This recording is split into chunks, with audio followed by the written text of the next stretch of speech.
Hey guys, it's Pete from Pete for Anxiety here, the mental health podcast, breaking the stigma that mental health is talked about in. Welcome in today's episode. Before we get started today, we need to cover a few things really quick.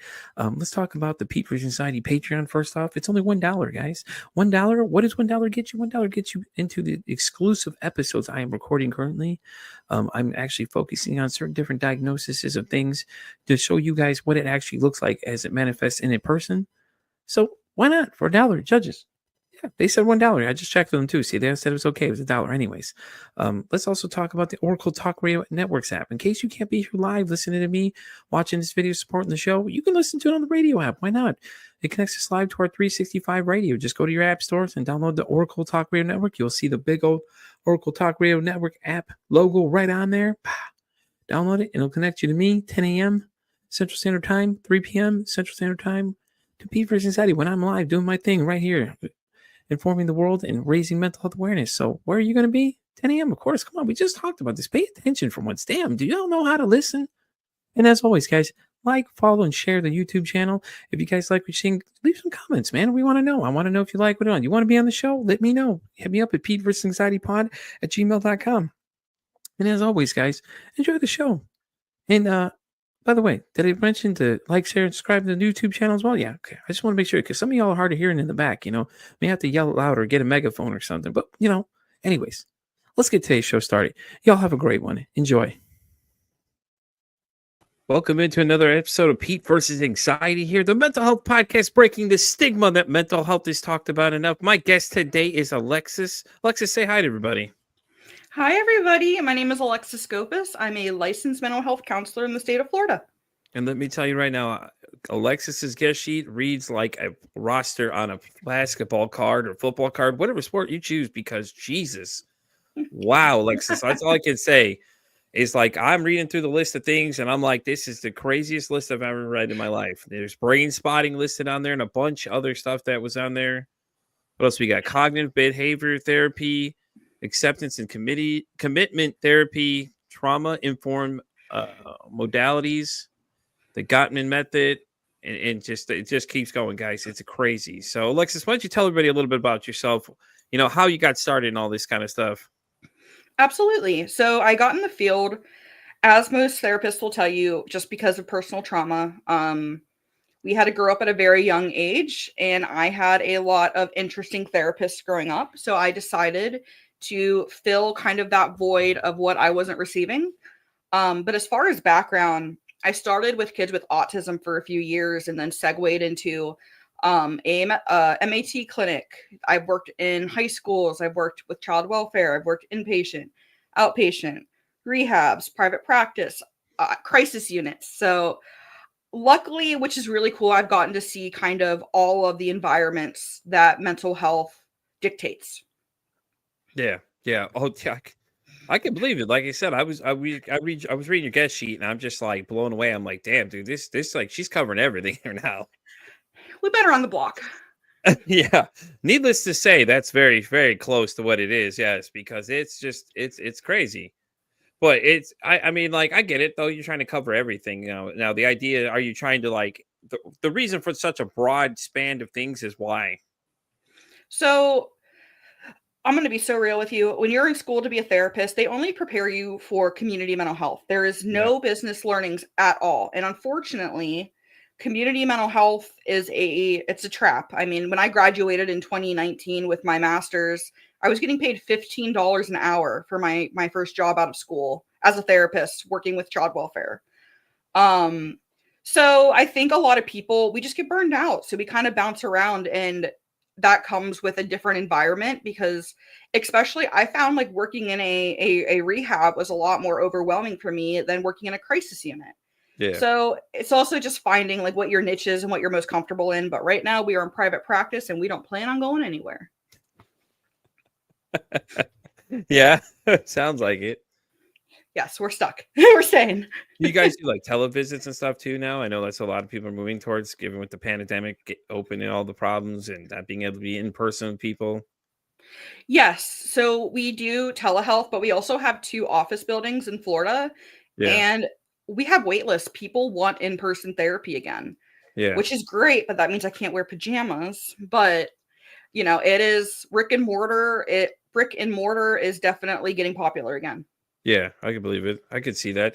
I mean, I like televisit though because I don't like leaving my house, but I could see other people that just want the in-person human contact. I mean, it makes sense though. You think about it at the end of the day, now that the pandemic is gone, there's no reason to keep us all separated like they were before. So, Yeah, for sure.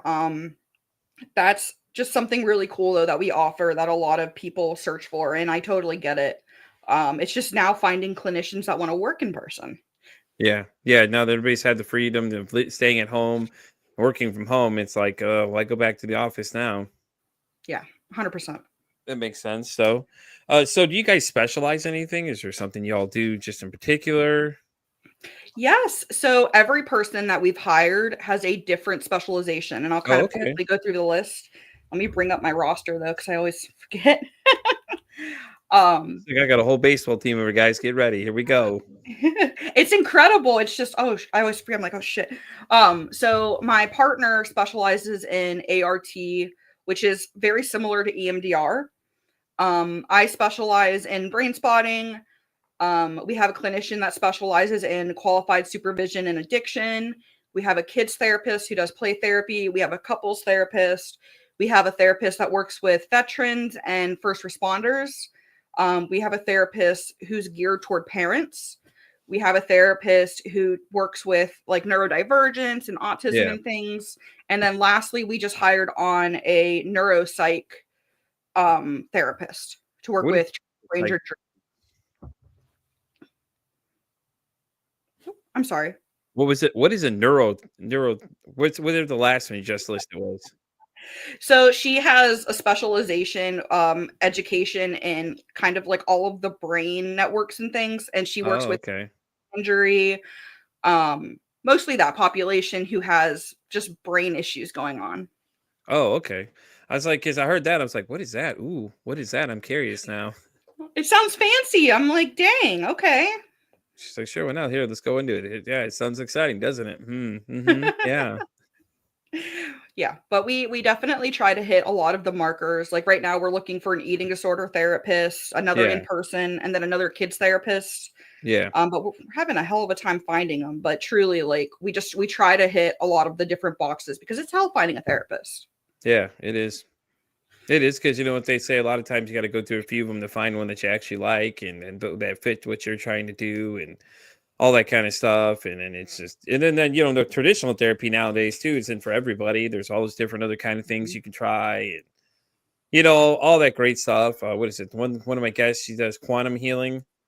Basically Oh, they hypnotize you. Yeah. So I told her I wanted to do it. So she emailed me after the show and was like, well, here's what you got to do. You got to meditate for 2 weeks, you know, in advance and then reach out and we'll set something up and do it. I'm like, oh, heck yeah, let's go. that's awesome. I'm Shoot. down. I'm down for it. Let me tell you, I'm down for all that. I'm like, I'll try it. Why not? I'm at that age where I'm just like, hey, forget it. Let's go for it. Why not? Let's see what happens. And then I'll report back and tell everybody what happened. And she's like, just make sure you know, if you have a negative response, don't say anything negative. I'm like, I signed up for this. I don't know about negative. I'm just gonna be curious. Like, I'll just tell you if I did work for me, it worked out. I mean, I guess that's how it works. Yes, and everybody's so different, but we might Hmm. have to do some brain spotting on you. Yeah, what is brain spotting exactly? I know I looked up what the technical term is, but break it down to for someone to understand. Absolutely. So the term brain spot is essentially, when somebody's talking about something, I do it all the time, and they look in a certain direction and they kind of Yeah, hold that because they're pulling the information out of that little information box. And because our eyes are directly connected to our midbrain, which is where we store all of the things, that's what we call the brain spot. It's that little box. So what we do yeah, in brain spotting is a session looks like we get you activated. We want that brain spot open. So let's say we're talking about childhood abuse. We'll yeah, talk about it. I like to talk about till it's about a 6 or a 7. They're uncomfortable. They can feel it in their body. They're not at a 10 where they're unmanageable or dysregulated, but they're feeling uncomfortable. yeah, So then what I do is once you're activated, I go across your vision field with my wand and we find a brain spot that is directly related to the original situation. And the reason or the way that we find it is people generally feel it somatically, or they'll get like a flash of memories. I've had people get really cold, or they'll feel like a pang in their back. It's a bottom up approach. It goes with the idea of moving trauma outside of our bodies through reprocessing those little boxes. That's Oh, okay. kind of the quick explanation. Yeah. Oh no, I get that completely. That's insane. I saw it because I read it. I would look it up, and I'm curious about things. I learn as I go here, and I take notes. And I was like, man, it's like you can read it, but what does it really mean to you? You know what I'm saying? Do you really understand what Yes. you're reading? Like a lot of times you read things, it's like, do you really understand what you're reading at that point? And it's crazy though, because I've been doing this Patreon that I have that I'm building diagnosis under. And there's a lot of interesting cases that are coming down the line. Like one girl said she has multiple personality disorder. Another one said she has narcissistic personality disorder. So I'm like, I'm not sure what to expect at this point. So this is going to get interesting quick because, like, it's cool to read. You can read online, see what it says online. But when you see somebody Yeah. actually just showing the different things, it's going to present differently to people. And I think, it's really good to educate them so they can see that, hey, this manifests different. Like, what was the other one? Functional neurological disorder. That was FND is what we were calling it. But yeah, Yeah. that one too is pretty interesting because there's several different people I've met now that have it, and all three of them have different ways that they react to it. Like one says she has full body paralysis, one says it's a Wow. facial paralysis thing, and the other one I had an interview with. She said her hand like stuck like this, and she said it was stress related. So like every time she got real stressed and she could feel it coming Mhm. on, her hand would just lock up like this. And it's Mm. the craziest thing because she was like, it took her 15 to 20 years because she's in the UK. She said it took like 15 to 20 years. And I think the other girl said she had it. She said it was like 10 to 11 years here. And I was like, that's crazy though. Like how many unknown cases do we have at this point of that? Because it took so long just to figure out that's what it is. Yes. And I mean, I am no doctor. Let me preface with that. But there tends to be a lot of physical illnesses that stem from your mental health. If we look at, are you familiar with the ACEs? No, explain it to me. So it was actually developed by this wonderful woman. She was working in a hospital. She was a doctor, and she was seeing that a lot of these kids were coming in because it was kind of like in a lower income, rougher area, that they were coming in with the same illnesses, and there was no medical explanation. And she did a study, and turns out they had these very similar childhood situations, and they were all presenting with the same illnesses, but there was just no way to fix it except for trauma treatment. But Oh, the okay. ACEs stand for Adverse Childhood Experience Survey. There's actually this nonprofit we work with called ACEs Matter. Definitely check it out. It is amazing. She spreads awareness. She does events. Just amazing. He said it's called But Aces Matter. yes, Okay. highly recommend to everybody. But our body and our mental health are just wildly, wildly connected. And I mean, cancers are shown, with mental health. I mean, and anybody who fights me, think about anxiety. You feel that, don't you? Mm-hmm. Yeah. Anxiety, depression, Hmm. ADHD, all of them. You feel a lot of this stuff. You feel like, like depression, you just feel down all of a sudden. It's just like, you just, ugh. I've had that happen past week or so. I've had it happen twice where I just like, all of a sudden, I'm just like, okay, I don't want to talk to people anymore. I'm done now. I just want to be left alone.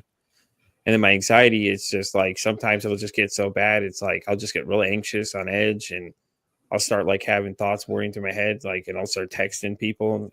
And if they don't text back immediately, I start freaking out. We spiral. Very bad. I've had a couple, like, I don't know if they're anxiety attacks or panic attacks at work. I've had it happen before where I just started like going into like I couldn't breathe and it was just like real, like Mm. it felt like the walls were closing in kind of thing. And the people are asking me, are you okay? And I'm just like, I'm fine. Because if you're trying to explain it to somebody who has no idea what they're dealing with or has never experienced it, it's like, they'll have no idea how to react. They'll start freaking out, which is going to make me freak out even more because I'm like, oh, they're freaking out. Luckily, I have a couple people I work with. They understand those. So if like I ever Good. go into that kind of mode, they'll know exactly what's going on. And other people, it's like you don't know because a lot of them have that old school mentality of, oh, you're fine. There's something wrong with you. Like, Oh, yeah. Well, whenever you start to spiral, do you ever do it out loud, or is it only in your head? it's in my head. I try not to do it out loud because I'm not sure how somebody's going to react to it, honestly. Because Okay. I don't want to freak out everybody else around me because I just don't want them to add to the panic I'm having. Of course. Well, something I do recommend, and I have my clients try to practice, is if you're somewhere where you can be alone, try to say the things out loud, because something sounds so wonderful in your head, and then it's like, you have this beautiful sentence formulated, then you say it and it's like, what? That doesn't even make sense. So Mm-hmm. sometimes hearing it out loud can help conceptualize, like, pause. Does this sound like it's actually going to happen? Is this logical? What is this? Yeah. Just throwing it out there. Yeah. No, that helps too.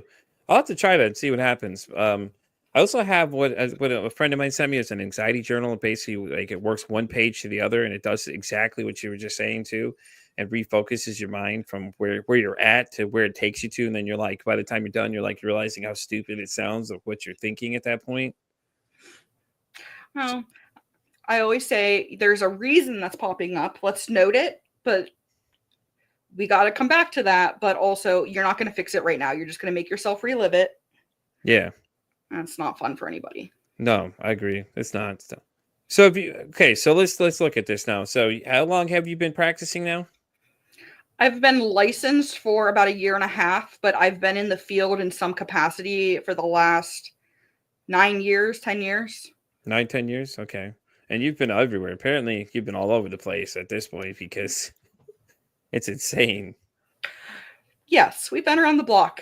Majority of that time was spent working with addiction in an MAT clinic, Yeah. but there's things sprinkled everywhere, and I've worked multiple places during the same time, so it was always just exposure to different things. And I mean, it's great because you actually see what mental health looks like. It's not like the Mm-hmm. movies, the shows, the things. Mm-hmm. It's, when somebody starts in psychosis, that's still mental health. You still got to deal with it versus, anxiety or depression. So it's a very, very, I'm blessed because I've gotten to see everything, but also I can see why some people are like, what the hell am I doing in this field?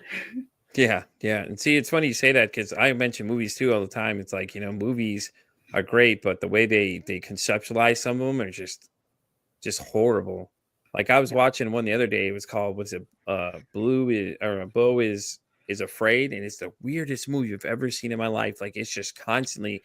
Apparently, it's a guy who has schizophrenia that's dealing with his mom who's very abusive or whatever, and it's like this whole thing is just and it's just so much going on, and you're like, what the heck is going on here? Like he's literally sitting in his apartment and somebody steals his keys and then he walks away and comes back and then he's talking to his mom on the phone and she's like starts freaking out and then she starts getting real quiet and it's just like what is going on in this movie? It's confusing me the whole time, and that's like you said, like that's the great thing about the Patreon though is what I'm doing now is I'm trying to get it so people can see what it looks like in person versus you could read it in a book, type thing, and that way you could actually see what it would look like when someone has these things versus having to watch a movie and get the complete opposite picture of what it actually is.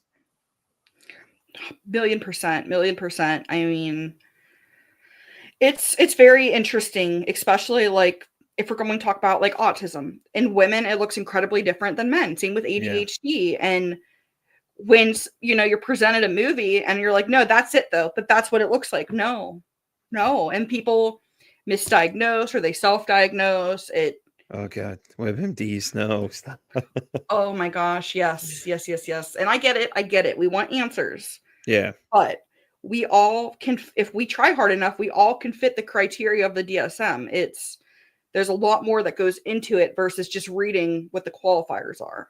yeah, exactly. And isn't there some kind of mental thing where it's like if you think you have it, it happens to you, but it's not really it. You know what I'm talking about? I Uh-huh. can't think of the name of it off my head, top of my head right now, but I know what I'm talking about because they start reading them and then they're going to start thinking that they actually have them, and then they're going to think it's so strong that it's actually going to start presenting itself when it's really not even there. Yes, and the ironic part about that is I see that a lot with narcissism, and I really hate using that word because it truly is kind of hard to get diagnosed with it. But I Hmm. have all these just beautiful, beautiful clients, and they're like, I think I'm a narcissist because I watched this, da da da. I'm like, chill. No. She's like, listen, buddy, hold up. Let me do my job. I'm the one. Yeah. I'm the expert on this. I need you to take a chill break there, Oh, and I'm blunt enough. I would tell you if I believed that, but I do not. right? And that's hilarious because it's like, well, oh, I saw it in a movie. Okay, we need to stop right now. We're already done talking with this conversation. You saw this in a movie. It's not how it works. Like if No, we like, all watch Being John Malkovich, that really doesn't happen. Unfortunately, you can't open a little door and become John Malkovich. It's not how this works, guys. Unfortunately. Oh my gosh. No, absolutely not. And they always show therapists so poorly in movies and shows. Like I think Mm-hmm. about the Yep. Menendez brothers show, and I was like, what? Right.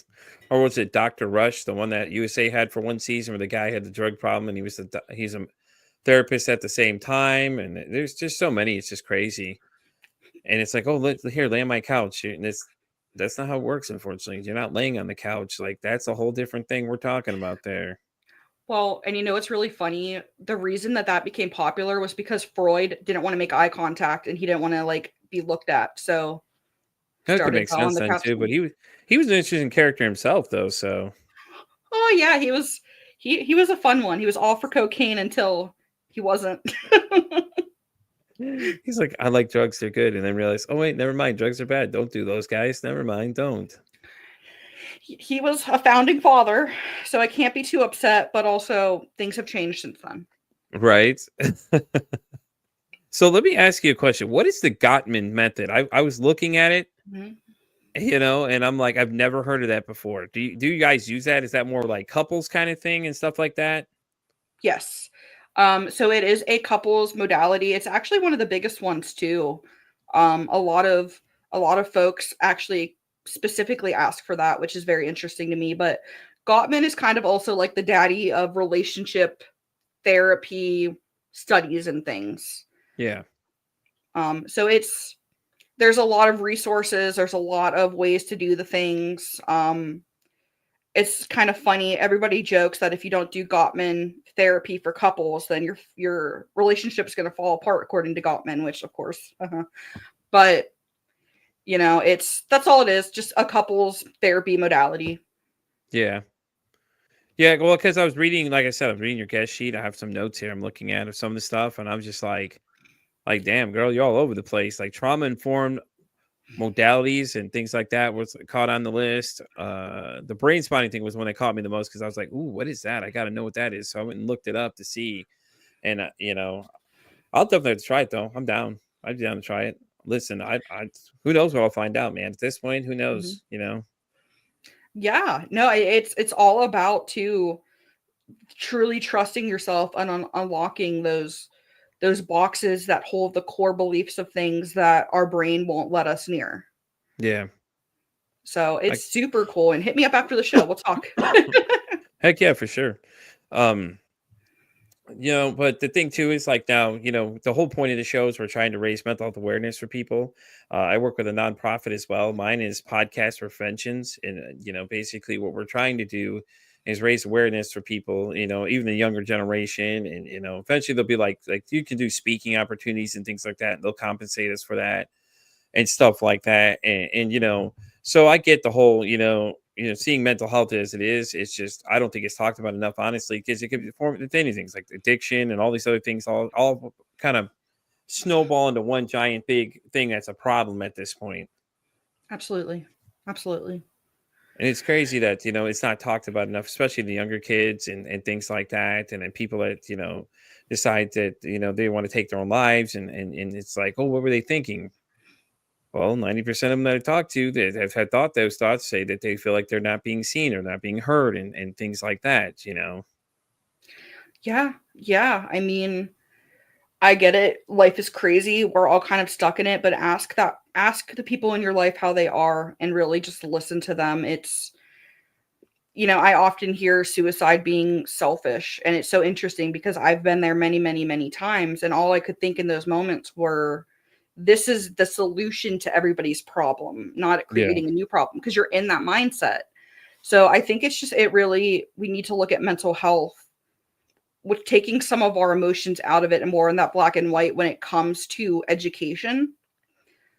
I don't know. That was probably not what I fully meant by that statement as far especially of black and white, but there needs to be just more of a realistic approach. Yeah. So you have any suggestions for anybody if they think there's something they're worried about somebody? You have anything they can do to probably help? Yeah, definitely obviously reach out. Maybe even, and I know this is on the clinician, but if you're worried about somebody who doesn't have any other support, doing like a safety plan. You can print one off the internet. Like, okay, I could be your 1 or 2 person. Let's think of one other. So also that whole weight of things isn't just on one person as well, because that also is going to burn them out. And then we have a bigger issue as well. Yeah, that makes sense. So I think one of my therapists called an action plan, to have an action plan in place in case, you ever had those thoughts. There's people you can call and reach out to and talk to them and things like that. And, all that stuff. And it just, it's just crazy. Honestly, I just don't think enough people have enough, or they all feel they're alone. Everybody feels they're alone. And then, that's the whole idea, is that you're not alone. Like, there's tons of people out there listening to you, just ask for help sometimes. I mean, and that's the hardest part too. Even if you think about it, like if you're in addiction or whatever else, it's like, at the end of the day, you're gonna want help in most of those. You gotta have to ask for it. But a lot of times, people are here to help you. It's just, we don't know how to help you if you don't tell us that you need help. Yeah. Yeah. 100%. And I would say a lot of my clients, that was one of their biggest things, is they fear asking for help. And I can't blame them, especially, we learn safety and trust developmentally in like that first 10 years of life, that chunk. And if you've learned that asking for help is going to mean you're not going to get your needs met. I have one person, most amazing person ever, and they refused to ask for help. And I was honestly shocked they even got into therapy, but we go round and round about this. But they're older, but culturally, absolutely not. You do not ask for help, because if you do, you're weak. And if you're weak, you might as well already be dead. And I mean, it's very, very fascinating. But Yeah, you're right. it is. People are not a burden. Exactly. I agree. And I think that's a lot of times when people feel those that they're a burden, or they're, hey, like you said, hey, this is the way to fix this problem. I'll fix it for you. I got you. And it's not the case. And it's sad that that's where it's going to now. And, and I did a study for a men's mental health episode I did within my other podcast I did before this one. And I found out that people in my age range are actually the second most highest compared to the older generation, which is 70 and above, from that range there, was just nuts. And it's crazy, because it was like, wow, it was an eye opener to me. It was like, damn, dude, like I don't want to be a statistic at this point, because all I'm doing is adding to the negative statistics. I'd rather be the positive side of the statistic of, people that have chosen not to go that route. Mm-hmm. Yeah. I mean, that is absolutely why I chose the field. We were in that dark place and we attempted, and we're not successful, obviously, and decided that we were going to make something out of that. But I know obviously not everybody can do that. When you're at war with your head, it's a war. Yeah. I believe it too. Yeah. And it sucks because everybody's experience can be so similar yet so different. Yeah. Yeah, I agree. And that's the great thing about it too. People hear other people's stories and are inspired to be on here. And things like that. The one person that's commenting now, Ken, actually, he heard somebody else's story and he came on, and he battled addiction and everything else like that. The girl I had earlier, holy crap, dude, her story was just insane. She had drug use, sexual assault. What else did she have? She had abuse, everything you think of. This girl went through every single thing. It was insane, and she's still here. She's 18 years sober now, and it was wow, crazy. That's incredible. Dude, I couldn't even believe half the things she was saying to me. It was like, it's insane. Anybody who can be sober is incredible. Incredible. It is such a hard thing. And they talk about marijuana being the gateway drug. That's not true. It's usually trauma. Yeah. It's because a lot of times it's mental health that causes the addiction too, because people are trying to treat their mental health with the drugs, and then the addiction begins and things like that.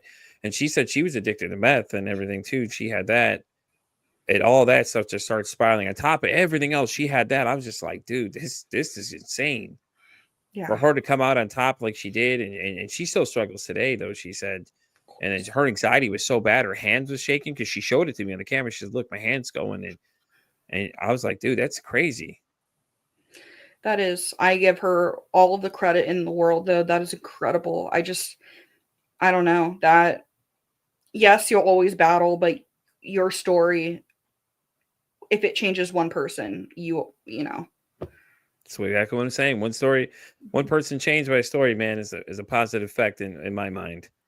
You Yeah. know, that's all it Yeah. takes is one person to cause change to happen, and that's what we're pushing for here. And that's the great thing about this. Like I said, people heard like I said, Ken was the one that hears commenting a lot here. He's the one that actually heard the story too. Him and his girlfriend heard the same story. Both were moved very much by a friend of mine's story. And we're like, man, now I want to come do it all of a sudden. And that's what everybody says. They're all like, oh, I want to be on the show. And like, I'm booked out to July 2025. And people are like, well, I don't want to wait till July 2025. Okay. So I have a list of people I can call to like, hey, listen, I need somebody in the spot. Somebody's here. Do you need somebody? I'll jump in. They're all offering to be on there. I'm like, okay, well, I hope y'all know, like, we're going to be live talking about these things. And a Mhm. lot of them you can see in the beginning, they're like real nervous. But then after we get into it, they're like, oh, wow, man, this is the greatest thing ever. In fact, there was one guy named Joel that was on the show. He was with a friend of ours, Bree, and he was sitting there for a little bit and he kept saying, oh, I'm not going to say nothing. Oh, I'm not going to say nothing. And then he was just chatting away. I'm like, how'd you like it, bud? He goes, oh, I loved it. It was great. It's phenomenal. And There's people love the conversation when you get to have it. So, well, there's so much power in telling your story in places where there's no shame. There's just acceptance and love. yeah, exactly. Um, Something we talk a lot about in brain spotting is attunement. And it is literally just that. It is that safe place. And, because technically you can do brain spotting by yourself if you Yeah. wanted to. But the reason we do it with clinicians is because of that attunement and the power of human connection. It is just unmatched. Mm-hmm. I get it. No, I get it completely. That's how I meet a lot of people. Like I said, I meet a lot of people in the show every week, and the whole thing. Like I said, Mhm. that's the one thing I hear from people are like, "Oh man, I heard somebody else's story. Now I want to do it." And that's the constant thing is, well, I heard another story. Now I want to come do it. Now, man, now I should go do it. And a lot of people are like, I thought about doing. I'm nervous. I don't know. Put it out there, man. I'm like, I have two options. Like I do Patreon or I do live. And the Patreon, like I said, is a little more loose. I can get away with more in there of what you can say. You can just go and just unload completely whatever you want to say. And there's some crazy stories that I've heard in that because I did an audio side of this thing too. Because so this is an audio side of this one too. This video one is what I do as well. But my audio side, I had a Columbine shooter survivor. The girl was in the library with one of the shooters, and Oh my God. she could see the person. And I didn't know this conversation was even going to begin when she said that, but she was like, "Yeah, I was a survivor." That's all she told me. Her sheet was said, "Oh, I'm a survivor." I'm like, "Okay." So then we start rolling, and she starts talking about it. She's like, "Yeah, I'm inside the library," and I'm sitting there, like listening, and I could visualize what she's looking at. She's like, "I'm underneath all the chairs. I watched somebody get popped right in front of Mm. me, and then I could see the guy's eyes over there, and his eyes are glazed over, and it's just." Oh my God. I couldn't imagine. You're telling me, like I said, there's when this camera, when I hit record, you never know what you're going to be told on this show. I literally kid you not. There's things I've been told. We had the woman the second week of the show. She has no stomach, basically has pretty much no organ, like no stomach or any. And her colon's gone. 16 rounds of chemotherapy. Said that she had Ooh. passed away on the table for 5 minutes, and it was explaining to you what it was like, and we had no idea this conversation was even going to begin to happen. And she said the same Oh my thing. Well, I God. was nervous at first, and then she's like, then it felt like talking to a friend, and then she opened up. You could see she started opening up and started sharing everything, and I was like, dude, what is going on here? This is crazy. There's so much freedom in connection. Yeah, no, Ken, you are absolutely correct. I mean, there was a study done eons ago when we were doing questionable studies in the psychology world, and they put, I think it was like 50 monkeys on one island and one monkey on another island. And the monkey on the one island by himself, because I did like all of their medical screenings and things were great, but he ended up dying like 20 years before any of the other monkeys. Connection is just vital to the Well, yeah, like experience of let's being think alive. about it. I know we don't like or reference movies, but Castaway was a good example of it too. Like how he was talking Yes. to himself 90% of the movie, Yeah. and then when he went back to civilization, he just wasn't ready to interact with other people and things like that. And I mean, of course, you're solitary confinement. You have your own brain. You're basically talking to yourself half the time, and eventually you're going to probably end up losing yourself somewhere. Yeah. Yeah. That's, and it's insane because it's like, yeah, it's solitary confinement. I mean, I get it's meant to break somebody. Hey, listen, you're going to behave or you're going to go into solitary confinement. And then you're going to basically talk to yourself the whole time and, things like that. And some people can handle it and other people can't. Like you said, the study with the monkey, it's just insane. Yeah. 100%. I mean, there will always be power in the connection with humans. They're talking about AI therapists, and I just Is it No. possible? Yeah, it's possible, but there's still that human element that you can never ever recreate. Yeah. No, I get that completely because what is it? I have where I work, I have self checkouts, and you hear this. I'm sure you hear this comment all the time. It's like, well, I don't want to do somebody else's job. I was like, Mhm. what I tell them is just like, well, you don't get a great personality like you would over there. So, that's what I tell them. And they all start laughing at me. I'm like, well, I'm serious, man. Like I bring the personality for you. Cause like before I even started this whole thing, a friend of mine, he had told me, he's like, Pete, has anyone ever told you have an uncanny connection with people? I just listen to people, man. I'm just genuine. I listen to what they have to say. I ask them questions. Mhm. Like I've had people come and tell me the craziest stories possible. Like one guy came into my store and told me that he said 5 minutes prior to being in that store, his son was dead. And he said what happened to him was that he had a gun on the wall. He said he was playing around with it, and the kid, I guess, somehow got the gun and it fired off and it killed him. Oh my And god. and he was just like you could just tell he was dealing with a lot right that moment. And he was like he was so emotionless when he was talking about it. It was just like Yeah. you could feel the Sh chills running down your spine, man. I was like, what? Yeah. And it Oh my god. Yeah, and like let me tell you, I just work in customer service, man, and I'm just like, dude, I just want to know how you were doing. He's like, are you sure? Do you want to know how I'm doing? I'm like, based on when he said that to what he told me, now I could see why he said that because I'm like, yeah, man, I got you. Well, And it's like just being nice to people. Like I say, like I close out the show every time and tell people just being kind to somebody could save somebody's life. You it's could, man. true. Hey, I like your True. shirt. Boom, right there. You could have made that person's day. You don't even know that you did it right there. Just saying hello to somebody. Hey, how you doing? Acknowledging the fact they exist. It's right there. It'll make their day right there, and you don't even know it. 1,000,000%, 1,000,000%.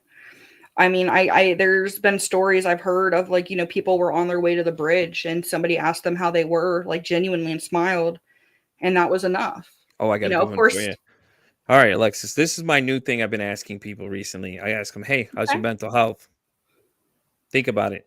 I didn't just ask you how your day was. I asked you, "Hey, how's your mental health?" Which triggers your brain to start thinking, "Well, hey, how Yes. is it doing today?" And Ken, he did that to somebody too. He asked the guy where he worked with, where he was, and said, "Hey, how's your mental health?" Dudes just started pouring out things to him, Mhm.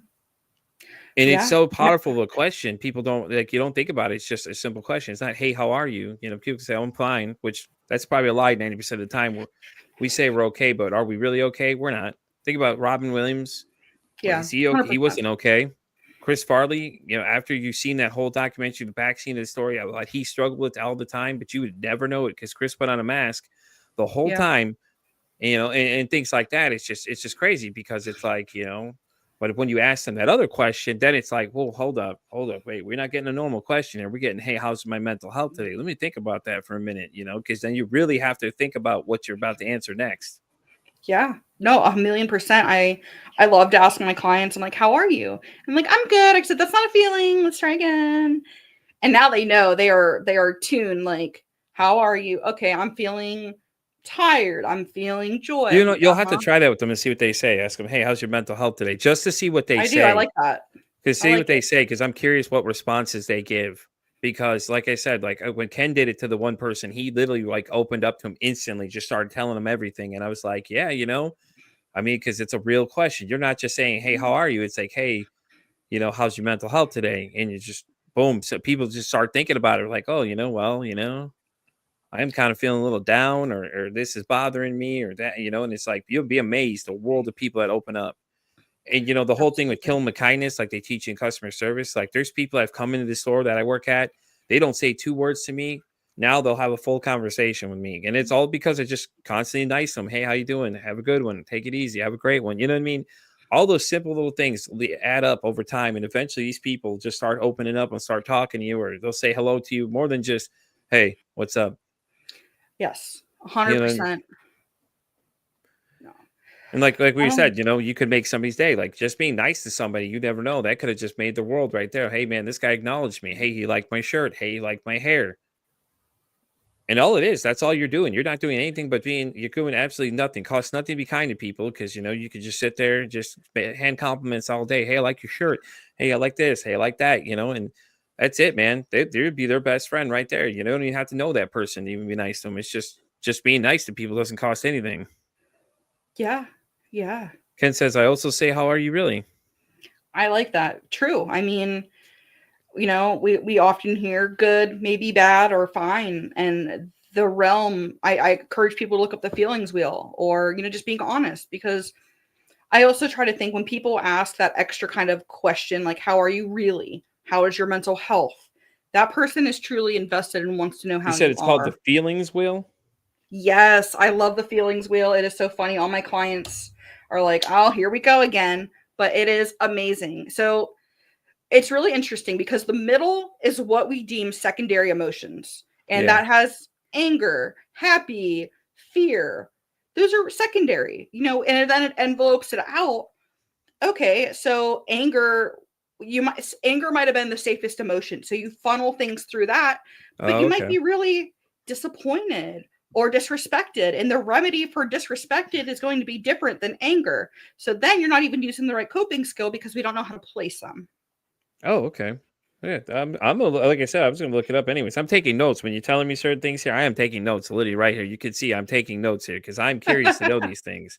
Like I like to learn new things, and I'm planning on studying psychology starting next year. Is what I'm gonna go to. I want to do for school. I'm like, forget. I just want to check it out because I'm like, I'm Mhm. so interested. I want to know like different things, and the Patreon, like I said, with the whole that thing with the being the ability to see these things in person first is gonna be so great because I'll be like, damn, I've already seen a lot of these things. It's pretty interesting to see. Yes. And as Yes. Ken says, eye contact with a smile works too, of course, because if you're looking at somebody in the eyes, you're acknowledging them that you're seeing them, And some people you can notice don't have great eye contact. They'll start racing around the room and things like that. But I mean, Mhm. it's just how it is for some people. Some people are not good in social settings, and you can tell those people. Usually, a lot of times, you can read their body language and see. A lot of the people I talk to too now don't really say much. Or there's one guy I don't even know. I don't remember what exactly he told me what his diagnosis was, but he was like he's very kind of socially awkward, I would say. But to me, it's just I don't even worry think about it honestly. It doesn't even bother me. I don't let it phase me a slight bit. I just continue having a normal conversation with him. Safe place for them. Yeah, definitely. I And I feel mean, that too. Now that you say that, I really do feel that too. And he said he'll share a lot more information with me and things like that. Hey man, how you doing? I'm like, it'll literally come up to me and find me. Hey Pete, how you doing? And I like it. It doesn't bother me. I love when people come talk to me. They can talk to me all day about things. I'll have a conversation with you. It doesn't matter whatever I'm doing. I love that. I love that. It's just needed. We need more people in the world who just genuinely ask. I love that. Yeah, Um, I know. And like I said, I have this uncanny ability. Apparently, everybody says like I connect with people on a different level. Like I I'm can real see that. genuine in things and things like that. And it's like he's like, he said that to me, and I was like, and I didn't really notice that. Honestly, I just talk to people. Like, if you come in, hey, how you doing? Ask them how they're going, things like that. And we just start talking about whatever too. So, I can see that. You're very personable. But something I want to throw out there along these realms, especially with feelings and learning what you're actually feeling. There's this wonderful app. It's called How We Feel. It has like a hmm rainbow heart as the logo, but hmm it's essentially a big feelings wheel and it keeps track of all your feelings. It does like this cool little data thing at the end of the week. It is 100% free. It is paid for by the like American Mental Health Association or something, but okay, it's great for people who really want to explore what they're feeling and actually getting to the root of how can we remedy this instead of what we thought it was. yeah, yeah. Oh no, I'm gonna have to check that out then for sure because now I'm like I said, I took note. I'm taking notes. I want to check it out. I want to see what mine says at the end of it because I'm curious to know. Like any more information I can get is even better, and it'd be something pretty cool to see what it come out with. Yeah. And And Ken, you are absolutely right. I love this feature on this thing. I really do. This is so great. It is I really have this cool. ability just to pull everybody's comments from out here and just put them on the screen for you to read and stuff like that. This is so, like I said, I love this app we're using. And the great thing is like you can just start putting them up and pulling them off and showing them off, and it's awesome because people like my guests get to respond to the questions and things like that. That way, in case they have some real questions or they want to ask you, you can answer them and things like that too, which is great.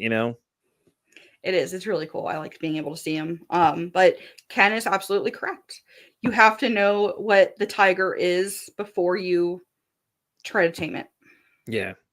Yeah, that's so true too. And that's what I tell a lot of people that are struggling. It's like go get an examination he's done. At least have an idea what you're about to try to tackle. Because if you don't know, how are you going to attack something? You can guess, But Yeah. why guess when you have all that, the ability to find that information out now, there's so many different ways to figure out what exactly it is you're dealing with. That way, you know how to combat it back easily versus trying to just guess and just throw random things or think somebody's going to give you drugs instantly. Well, no, it's going to be drugs right away. No, you can tell them no, Yeah. unless you're like telling them some like completely like psychotically crazy things. I mean, that's a different story. Unfortunately, you may have to take a trip to the rubber room or wherever they take you to from there. I mean, unfortunately, no disrespect, but if you're saying some extremely crazy things Hmm. to that level, they're gonna have to they have to put you away for time until you're not a threat to yourself or society, and it's just how it goes, unfortunately.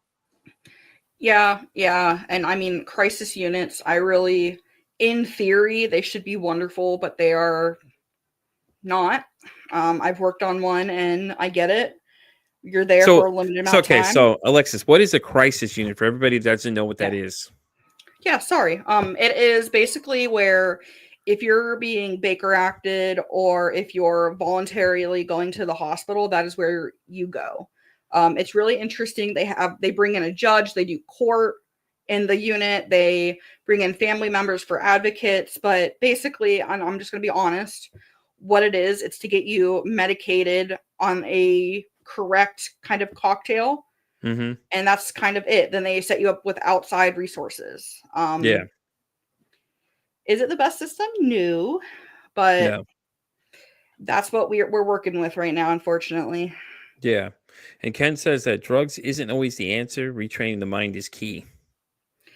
Yeah, I mean, originally mental health medications were not meant to be forever. Unfortunately, life is lifing and things as they should be are not always being done. But I mean, I do agree. It's you're really on them to get stable, to learn the coping skills and then go about your life, but that's not always how things go. Yeah. Yeah, because some of those are highly addictive, are they not? Oh yeah. Oh yeah. She's like, oh yeah, definitely. Hmm. Oh yeah. Working at the MAT clinic, saw the other side of that, especially with like Xanax and things. Well, my next question is going to be, what is an MAT clinic? Yes, sorry. Oh my gosh. It is a medication assisted treatment center. Oh, okay. So yeah, like methadone, buprenorphine, Suboxone, one of those clinics. Oh, okay. Okay. That makes sense then. Oh no, Yeah. this is great. Like I said, this is great because then we could always ask these questions and you could educate us all on what these things are because then they'll start using the abbreviations and people are like, oh, you know Mhm. what this is? Oh, okay, well, let me tell you what it is right now and just start explaining it to them. So I mean, it's great though because like I said, we and somebody else referring to FND and they're like, what is FND? Oh, well, let me tell you. Hold on, let me get my notes out for you and just start reading it off to and trying to explain it to somebody. And they're looking at me like, what? I'm like, yeah, this is a doozy of a one, boy. Let me tell you. And I was so excited because the person that said they have multiple personalities, I kid you not, I lit up like a candle. It's like, listen, do not take this as I'm being rude. I said, I am so excited because I want to know more because I'm just curious. It's just something I'm interested in. And Yeah. to get to see it in person, it's going to be interesting to see how it goes, because sometimes, that movie Split always made it curious to like how the person had 27 different personalities kind of thing. And it's just like, Yeah. what would it be like if you actually met somebody with that kind of situation going on? It's so interesting. My very, very first client for my internship had that. Oh, really? I never should have gotten her. That is definitely, somebody that should have had a more trained clinician at the time, but Yeah. alas, it was community mental health. Okay. So what was it like though? Did they show different personality traits for the different personalities when you were talking to them or was it? So extreme, extreme, extreme trauma, Mm-hmm. especially in childhood. And they would revert back to, being 6 years old. And I would see that would come out in session, but that was really the only other kind of alter I would see. Yeah. No, that's not true. Actually, there was a really angry one too. Um, so it's very fascinating, but again, it's not anything like what TV and things make No, it look God, no. out Yeah, to. I'm not going in with any expectations to the conversation because she said she had that F&D and about six other things. And I was like, Oh, wow. I was like, and like I said, that's the whole reason of the Patreon is like, I want people to see that movies are lying to you guys. These are what they yes. really would look like if somebody had them, Yeah. and things like that. And, And it's just crazy because it'll manifest different in everybody too. And that's the whole point is way. So if I could get multiple cases of it, it'd be even better because I could show people, hey, this is what it looks like for different people. It's not all the same thing. It's not one cookie cutter thing. It's all different. Everybody deals with it different ways. It shows up in different ways. Absolutely. Absolutely. I mean, and that's why treatment can be so tricky and why I tell people don't give up. Like, I get it. I've gone through way too many therapists that I'd like to admit. And Yeah. it's just, it's finding the right one. Now I have this most amazing therapist. Shout out to Claire. And it's amazing how much it matters, but I understand, of course, it gets discouraged after, one or two or three, like, oh, I just told Yeah. this whole person my No, life I story. encourage people too when I talk to him. I asked one guy what he thought about therapy, and he said he thought it meant that he's crazy. Shout out to Marco, which is the gentleman that works for the Coca-Cola distributor that delivers my store. I had met him, me and him talked a couple times, and I mentioned this podcast I've been doing, and he's like, "What do you do?" I said, "Oh, it's mental health," explaining that it's like, I started doing therapy myself, and everything like that. And I just got curious about how the mind works with everything else. And he was like, "Yeah, I thought about doing therapy one time." I said, "So why haven't you done it if you don't mind me asking?" He goes, "Well," I said, "Is it because you think people think you're crazy?" Instantly, he goes, "Yep, that's it right there." I Yeah. said, "You're not crazy, man." I said, it's okay to talk to somebody that knows, to can understand your thoughts better than you can. Maybe there's something you're not seeing that they're seeing that can help you out. And he said he went and he loved it after that. Last time I checked in, he was still doing it. He enjoyed it. It's always those people. It's so funny. I had this one client and their partner came in because they were the original client was like changing and growing, and like you can't have one person in a relationship in therapy and another not. That usually caused some rift. And the one spouse who came in to yell at me ended up being one of my most loyal twice a week attending clients. It's so interesting, but it doesn't mean anything's wrong with you. It just means you're being proactive to stay healthy. Yeah, Mental health exactly. is health. And I think that's the biggest stigma of all is people need to understand is that therapy is nothing like what you think it is. Stop watching TV and assuming that's how things go. You know, No. ER is a great show, but that's not how doctors operate, guys. Okay, they're not or Grey's Anatomy. That's just God, anything but Grey's Anatomy. Because like after watching about 7 seasons of that, I was like, I'm done. I can't do this anymore, man. This just Oh my gosh. One of my best friends loves that show. I've never seen it, which is she you yells at just me got for. doctors that are sleeping with doctors, and that's yeah, and it I, gets real I weird. And then what's his name? Depending on how old you are, Patrick Duffy shows back up. mhm. If you remember from Can't Buy Me Love, he's in there too, Mhm. and he gets killed off eventually, and it's like, yeah, now you just ruined it for everybody now. Well, what I will say though is, as far as because I have an EAP through a hospital, it's a very chaotic culture. Oh, I believe it. I believe it completely, and it's just TV's great, but it's like, please don't think that's how things work, and then like we said, don't Yeah. give up on therapy, man. If you find one that doesn't work for you, there's tons out there. That's a great thing about the internet now, man. So you have access to thousands of people. You don't even Yes. have to leave your house. You can televisit all of them. That's why I do mine because mine lives somewhere down in south of Texas somewhere, and we visit once a week or whatever and things like that. And they always do like those little checks before you come on. Oh, how checking all your levels, Yes. your numbers and things and all that kind of stuff. And it's it's hard once you find somebody you can talk to because other people it's like you don't feel like you're clicking well, and it's like are you really helping me? Are you just kind of saying yes to everything I say? Yeah. Yeah. And I mean, my clients always kind of joke that they pay me to roast them, and that sounds horrible, but like I do challenge. I mean, if you have this belief, well, let's challenge it because be sitting here going, mhm.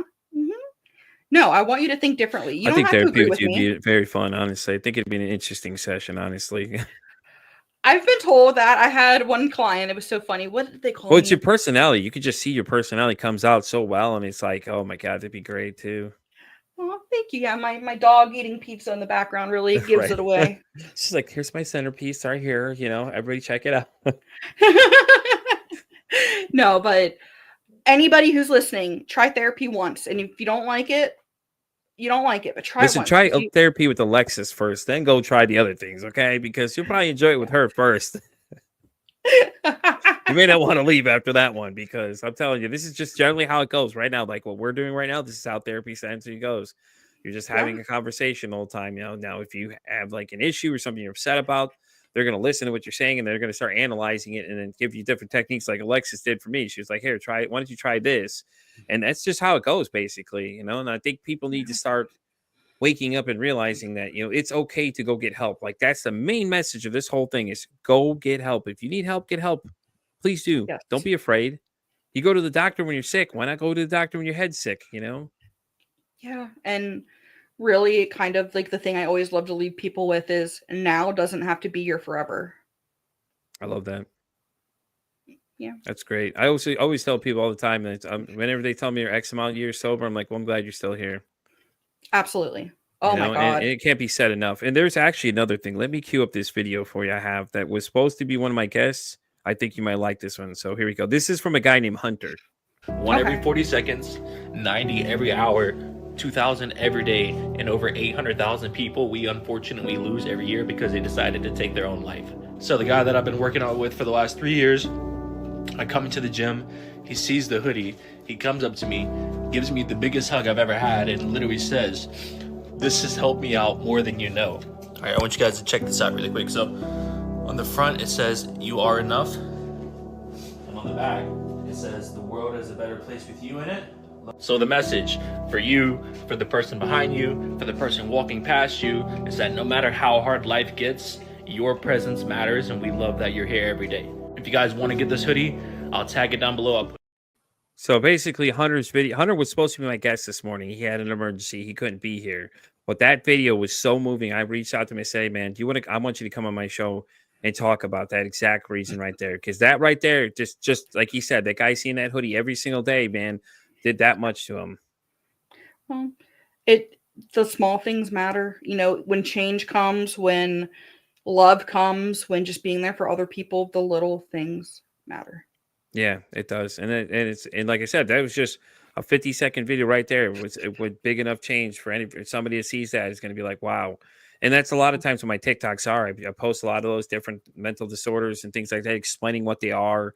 And a lot of my content, that's what it's focused towards. Like you'll see, we'll probably end up on there too. There'll be clips of the show and things like that on there. And you'll see me talking to different people about different things and all this different stuff. And it's great because that's the great thing about this. I could have so many different people come on here and we can all talk about it, and the same message is being given that your story could change somebody's life. Like I said, as long as you change one person's life, that's it. You've done your job for the year. That's it. You've done your job. That's all you have to do. One person has to be affected. Yeah, and no act is too small. Exactly. I totally agree with that. All right. Well, before we start wrapping up, Alexis, is there any place you want to tag your socials for people? Let them know where they can find you in case they want to come have a therapy session, because I think it'd be awesome. Yes, so you can find me at Be Kind to Mind Counseling. Our website is bekindtomind.com. We are on social medias, Be Kind to Mind Counseling. We have a great blog if you want to check out our website, but feel free to email me any questions or things that you have.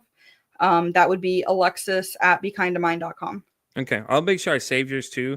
I'll add it to my list of people that I can reach out to ask questions to, because I have I have a psychiatrist of 30 years. I have on the Oh list my of people gosh. I can reach out to. Dr. Tim. Oh yeah. He was awesome. He's awesome. He when you talk to him, you never even know you're talking to a therapist at all. He'd explain things to you in like the technical term, and he'd break it down in the other term for you that you could better understand it and things like that. And he was so great. And like in the conversation, he's having a conversation with me and another person. He's just flowing between it. And it's the craziest thing ever because he's just so good at it. He's just transitioning through everything. And then he told me in that episode, he said, "Hey, listen, has anyone ever told you that you always try to make sure everybody feels included?" And I said, "Yeah, Mhm. why is that?" He goes, he go, "Oh, because well, actually I mentioned to him because my mom abandoned me when I was 10 years old." And he said, "You know that Mm. that's why you do that though, is that you want to make sure people feel accepted or people are Yep. not alone and things like that. It's because of that reason is why you have that personality trait now." And I thought it was the craziest thing I've ever heard. But it sounds incredibly true. It is. I mean, I just started noticing it too now and everything like that and stuff like that too. So, Okay. Harness the hell out of that. You already right, are. I mean, you have this definitely. amazing podcast. Keep I doing what you're appreciate doing it. because this is amazing. Yeah, like I said, if you know anybody that'd like to be on here, let them know. I'd love to have them. Anything you got, send it my way for sure, because I'd love to have their story be heard. Because, like, and anybody that goes and does therapy with her, you let me know. They say that you saw her on Pete versus Anxiety, because that'll be the greatest thing right there. Just because people know that, hey, listen, this podcast is the reason that I'm there talking to her now. So I would love that. No, definitely. Yeah, if you're in the state of Florida, we can help. I'm in Texas right now. Sorry, though, Alexis. Oh. Anyways, let me ask you the main question I ask everybody here. If you had one message to the world, what would it be? Go. I'm going to revert back to kind of my usual, and that is just now is not forever. We feel so hopeless, and we get in the hole, like just going down and going down and going down. But it doesn't have to be your forever. All you need is a twinge of hope to keep going, and we can work with that. Definitely. You just can't give up on yourself. It's very powerful words right there. All right, guys, that wraps up another episode of Pete versus Anxiety here on the Oracle Talk Radio Network.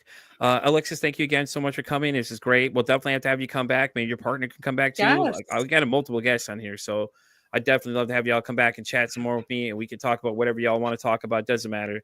We talk about all the movies and make fun of all of them and how bad they look, things like that. It'll work. It doesn't matter. Anyways, guys, but you know where to find me as always. Pete versus Anxiety Pod. I'm on TikTok. I'm on X. I'm on Instagram. I'm pretty much like Visa everywhere you want me to be. Okay. Instagram is Pete_versus_anxiety, AAXINT, and grammar Nazis. I did that just to upset you all.